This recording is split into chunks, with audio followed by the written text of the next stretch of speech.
students, today we are going to see have sentences.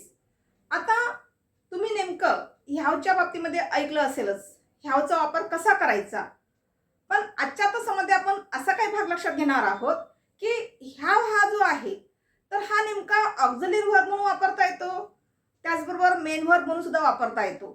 पण एक गोष्ट लक्षात घ्या, आता ह्यावचा वापर ऑक्झिलरी वर्ब म्हणून कशा पद्धतीने केला जात असेल आणि मेन वर्ब म्हणून कशा पद्धतीने वापरला जात असेल याविषयी माहिती जाणून घेऊया. ह्याचा वापर ऑक्झिलरी वर्ब म्हणून सुद्धा केला जातो. ऑक्झिलरी वर्ब आणि एक मेन वर्ब म्हणून सुद्धा वापर केला जात असतो. मेन वर्ब अशा पद्धतीने याचा वापर होत असतो. आता नेमकं ऑक्झिलरी वर्ब मध्ये केव्हा वापरला जातो ह्याचा वापर आणि मेन वर्ब मध्ये कसा वापरला जातो याविषयी पहिले लक्ष द्या. आता साधं उदाहरण बघा, जसं की आपण एक उदाहरण घेतलेलं आहे की मी शाळेत जाते. मी शाळेत जाते असं घेतलं असेल तर या ठिकाणी साधं वाक्य बघा, मी शाळेत जाते म्हणायचं असेल तर काय म्हणणार आपण, आय गो टू स्कूल. बरोबर आहे. मग हा जो गो आहे हा काय इंडिकेट करतो वाक्यामध्ये, मेन वर्ब इंडिकेट करतो आहे की नाही. हा मेन वर्ब झालेला आहे तुमचा. म्हणजे हा गो कसा आलेला आहे, हा दिलेल्या वाक्यामध्ये गो जो आलेला आहे, गो हा आपल्याला कसा दिसतो आहे तर गो हा आपल्याला स्वतः बरोबर आहे आलेला दिसत आहे. आता नेमकं असंच वाक्य आपल्याला दुसऱ्या पद्धतीने म्हणायचं असेल, मी शाळेत जात आहे, तर ते कशामध्ये जाईल. आता फॉर एक्झाम्पल मी शाळेत जात आहे. जात आहे असं वाक्य आहे. तर या ठिकाणी काय होईल इंग्लिश मध्ये, I am going to school.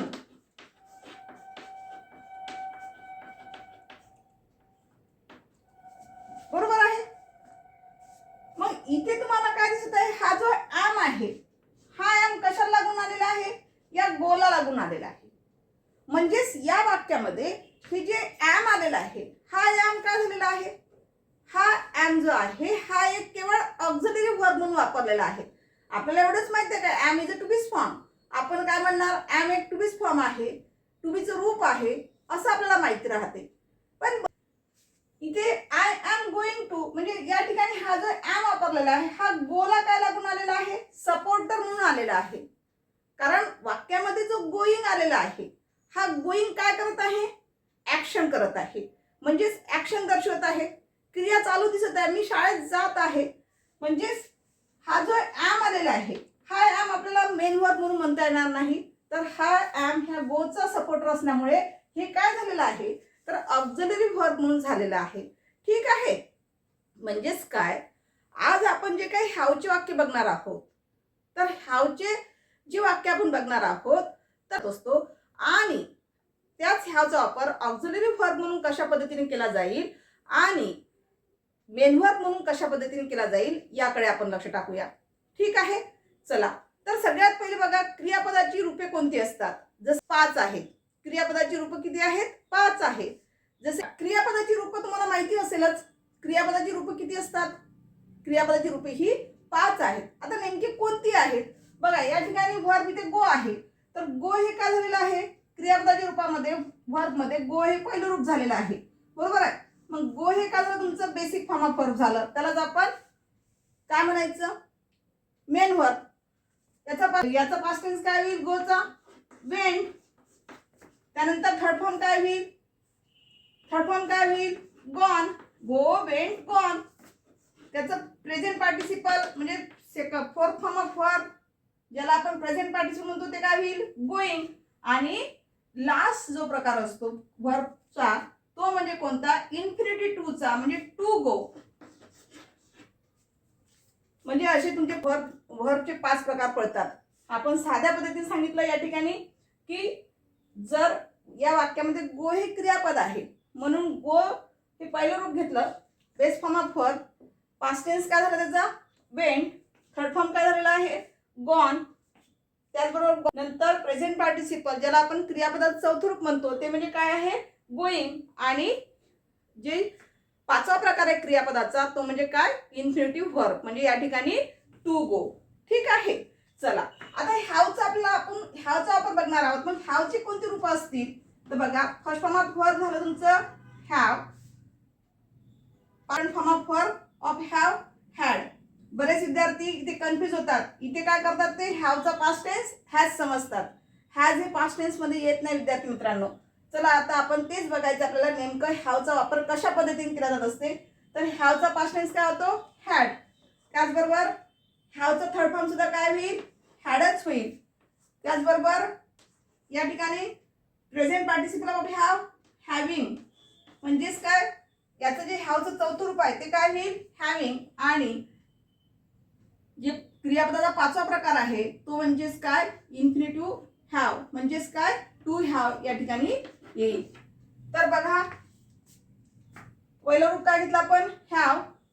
Second form of verb had, third form of verb had, fourth form of verb having, आणि शेवटचा जो प्रकार आहे तो म्हणजे कोणता, टू हॅव. ठीक आहे. चला आता इथे बघा, इथे फक्त हॅवच घेतलेला आहे. तर तुमच्या लक्षात आलं असेल आपण हॅव आणि हॅज हे दोन क्रियापद वापरत असतो वाक्यामध्ये. हॅव कधी वापरायचं आणि हॅज कधी वापरायचं याविषयी बघूया.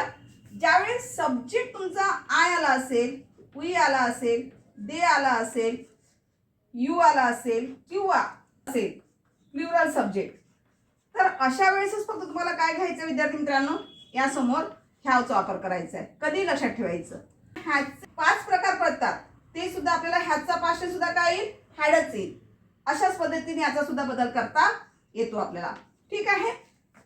तर बघा, हॅज कधी वापरायचं, ज्या वेळेला थर्ड पर्सन प्रोनाउन येत असते. जसं की थर्ड पर्सन म्हटलं तर कोणतं राहील, थर्ड पर्सन प्रोनाउन म्हटलं तर कोणतं राहील, ही, शी, इट. आणि सिंग्युलर सब्जेक्ट कोणता याला असेल, नाऊन वगैरे एक्सेट्रा, यापैकी कोणताही आला असेल तर अशा वेळेस काय आपल्या विद्यार्थी मित्रांनो तुम्हाला हॅजचा वापर करायचा आहे. ठीक आहे. आता तुम्हाला ही बाजू जर लक्षात आली असेल तर वाक्यामध्ये कशा पद्धतीने हॅवचा वापर करायचा आहे, म्हणजेच ऑक्झिलरी व्हर्ब म्हणून कशा पद्धतीने वापर केला जातो हे आपण बघूया. त्याचबरोबर मेन व्हर्ब मध्ये कसा त्याचा वापर केला जात असतो हॅवचा, हे सुद्धा आपण बघूया. ऑक्झिलरी व्हर्ब मध्ये आपल्याला हॅवचा वापर कशा पद्धतीने केला जातो, तर तुम्हाला टेन्स हा प्रकार माहित असेलच. तर 12 टेन्स मधून जवळपास 6 टेन्स मध्ये टू हॅवचा वापर केला जात असतो. म्हणजे नेमकं कोणते टेन्स आहे बरं, त्याविषयी जाणून घेऊया. जसे की आपल्याला हॅव वापरायचं असेल तर नेमकं कोणत्या टेन्स मध्ये वापरता येते त्याविषयी लक्ष टाकूया. जसे की present perfect tense, present perfect tense या प्रकारामध्ये, या टेन्सच्या प्रकारामध्ये सुद्धा आपल्याला हॅवचा वापर घेता येतो. म्हणजेच यामध्ये जर वापर केला असेल प्रेझेंट परफेक्ट टेन्स. आता प्रेझेंट परफेक्ट टेन्स नेमकं काय आहे बरं, प्रेझेंट परफेक्ट टेन्स म्हणजे काय, पूर्ण वर्तमान काळ, यामध्ये हॅवचा वापर केला जात असतो. आता तुम्ही म्हणाल कसा कसा हॅवचा वापर करणार, बघा फॉर एक्झाम्पल, मी प्रोजेक्ट पूर्ण केला आहे.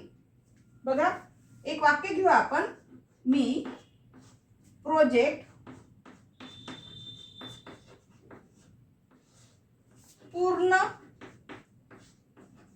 केला आहे किंवा केलेला आहे.